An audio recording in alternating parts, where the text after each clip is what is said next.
Apart from maintaining law and order, investigation of crime is a major responsibility of all the police departments. I would classify this into two: the state agencies and the central agencies.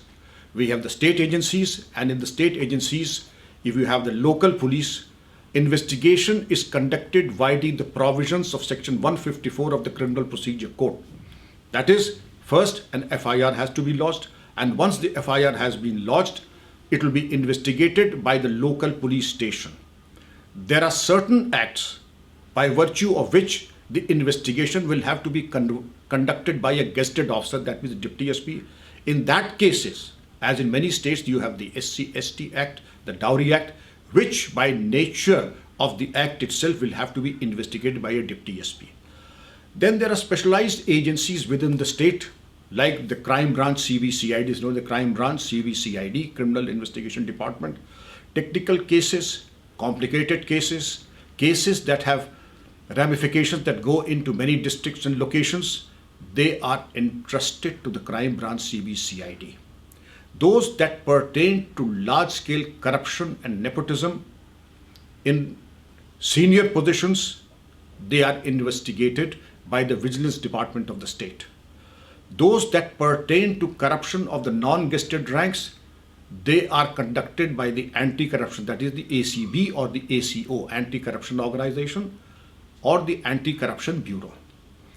Almost all the states now have two organizations extra, the Special Task Force and the ATS, Anti-Terrorist Cell.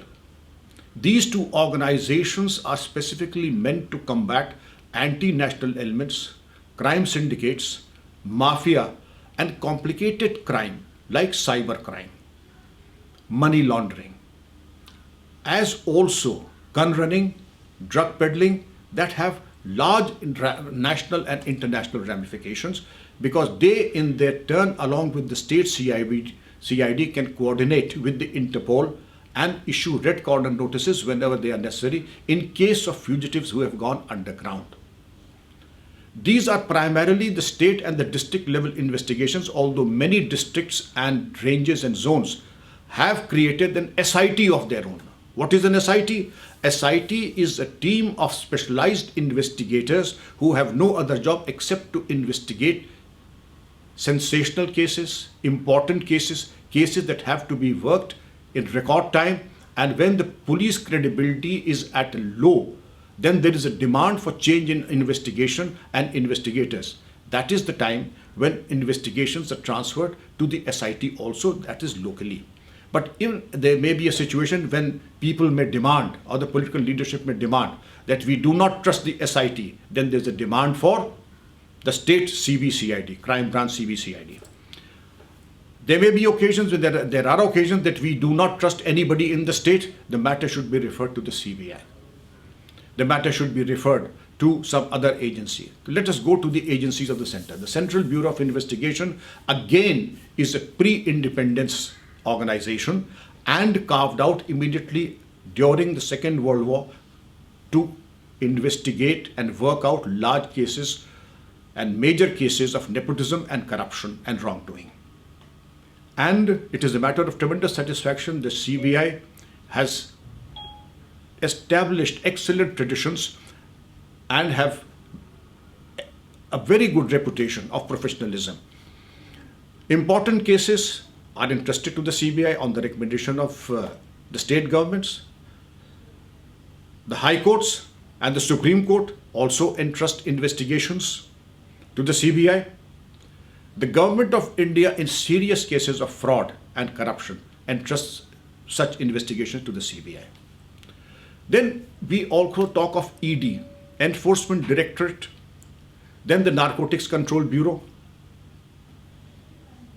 These two organizations, Narcotics Control Bureau handles the investigations pertaining to the seizure, recovery and smuggling of narcotics and attachment of movable and immovable property of drug peddlers. ED primarily deals and has become a very powerful organization and is second to none in the country. What was a small organization some time back, because Prevention of Money Laundering Act and their cases and the power to confiscate movable and immovable property have made ED, Enforcement Directorate, to be a very powerful organization.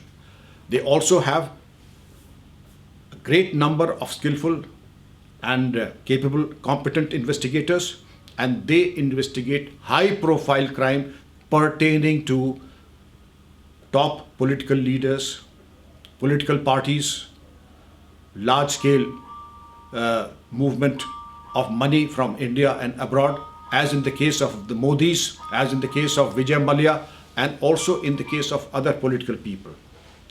Therefore, they have a very sensitive role to play. ED is an ace investigating agency of the center. It is not a police department. There are investigators from all services in the ED because of the fact that they investigate high-profile cases involving millions and hundreds and thousands of crores, including the Money Laundering Act through which they are empowered. Because of this act, the investigators have to be doubly cautious of all the forensic, the ballistics, and all the forensics in respect of accountancy that they have to undertake. And it will be interesting to know who are the people they are investigating. Nirav Modi, the Choksis, the Malyas, Chidambaram, Karti, Peter Mukherjee, Indrani Mukherjee, they are all on the radar of the Enforcement Directorate. So what was a department that was very small, maybe even 15 years ago? Now, because of this Money Laundering Act, has become a very powerful force. The cases that are entrusted to the ED require the best brains to investigate. They are time consuming and require the best brains to come with a solution and put the best foot forward during the course of investigation. And they have a success story that their cases are invariably enjoy the highest credibility in the country, and they are second to none anywhere in the country, within the state or at the country, at the national level too. So we have ED, the CBI. It is often heard that IB conducts investigation. IB, or the Intelligence Bureau, conducts no investigation. It only conducts in-house inquiries and submits the reports only to their leadership where they are required to in their own hierarchy. They do not investigate. Similarly, R&AW, which is our external intelligence agency, does not conduct any investigation. They only conduct inquiries. And their inquiries, like that of the IB, is only for their eyes only and for their hierarchy only. It does not go to any court of law. Good. Sir.